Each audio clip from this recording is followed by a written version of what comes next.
What's going on, guys? Welcome back to my YouTube channel. Today I'm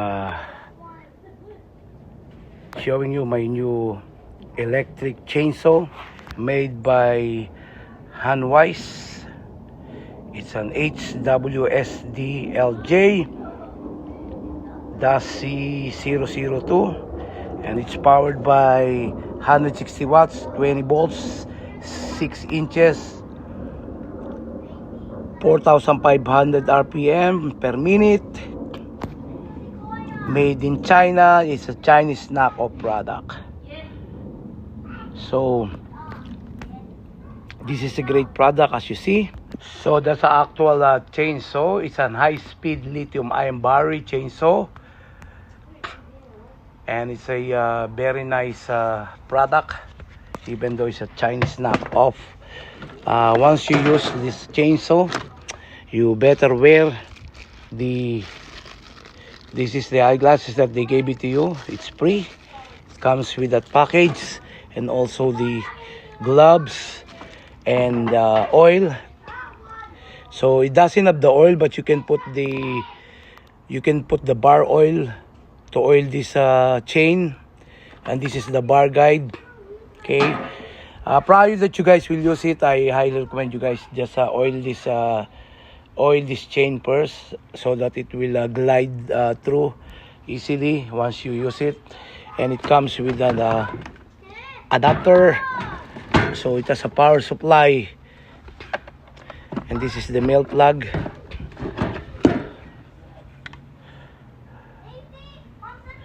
Okay.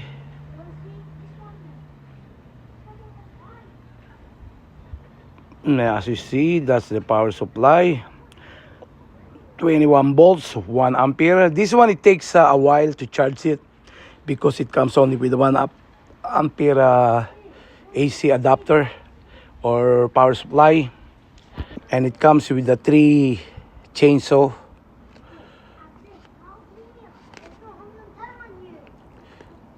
Six inches. And these are the lithium-ion battery. It comes with a 2 lithium-ion battery, and it comes with the driver or the screwdriver, and a user manual.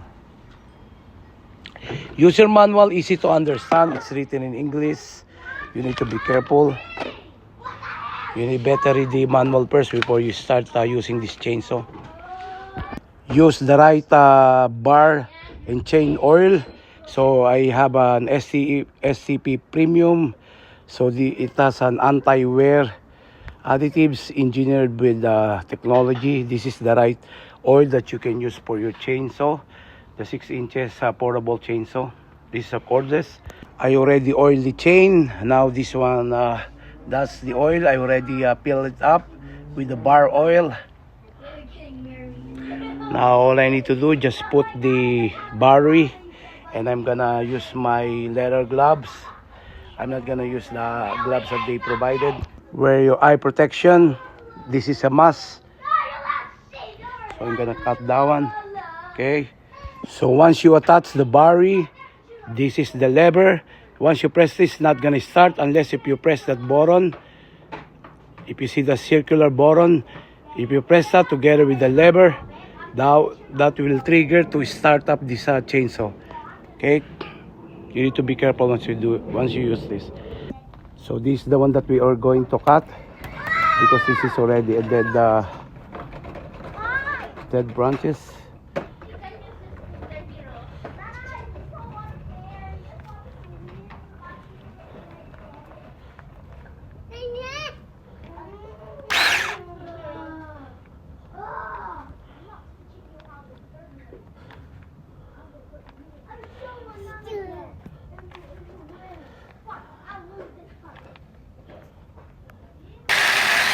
Gonna cut this.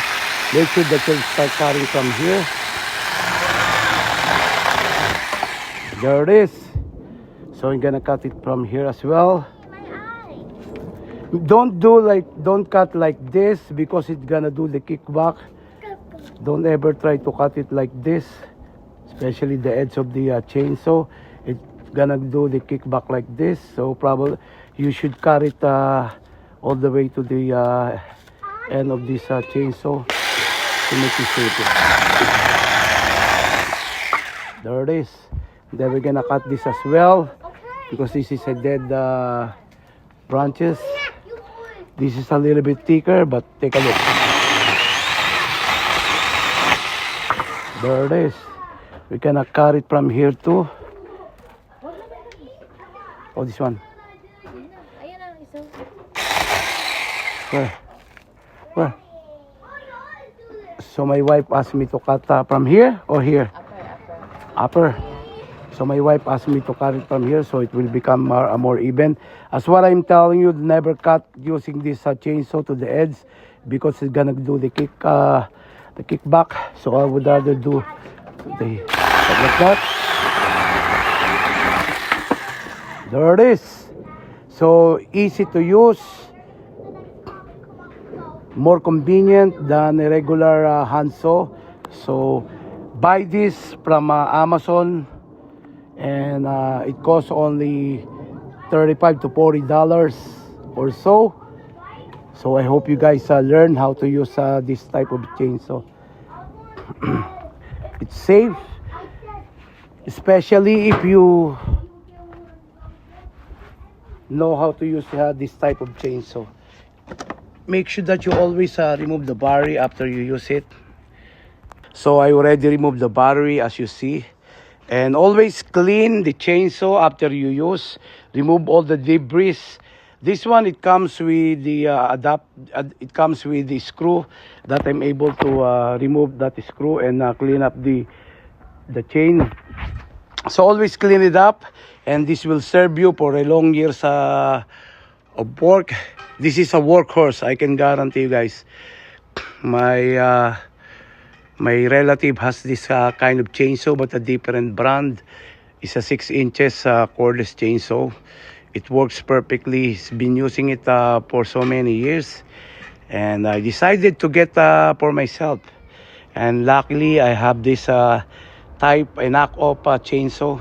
You can buy a lot of brands around the market, but if they are made in China, just get like this brand, Hanwise.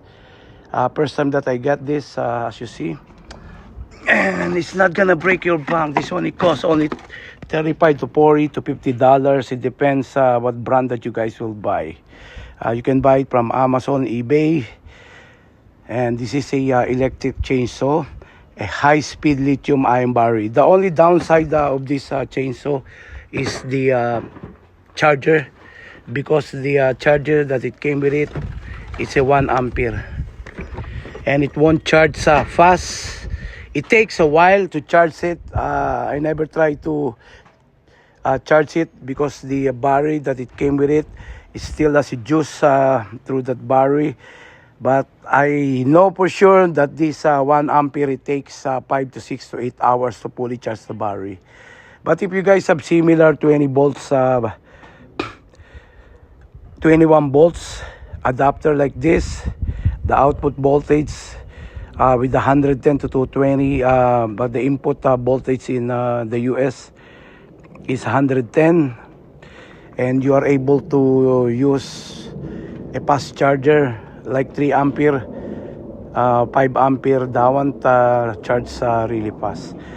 So I hope you guys keep watching my YouTube channel. Again, this is the Hanwise. It came with all of this accessory, the eyeglasses, the gloves, the 2 chain,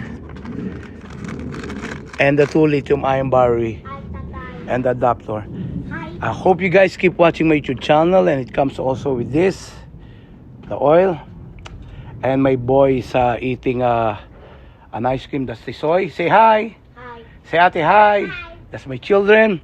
I hope you guys keep watching my YouTube channel. Don't forget to subscribe, like, and comment down below.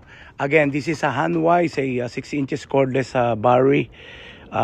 Always keep watching my YouTube channel. I hope you guys learn how to use this. If you guys found my YouTube channel helpful, don't forget to subscribe, like, and comment down below. I'll catch you guys later for my next video.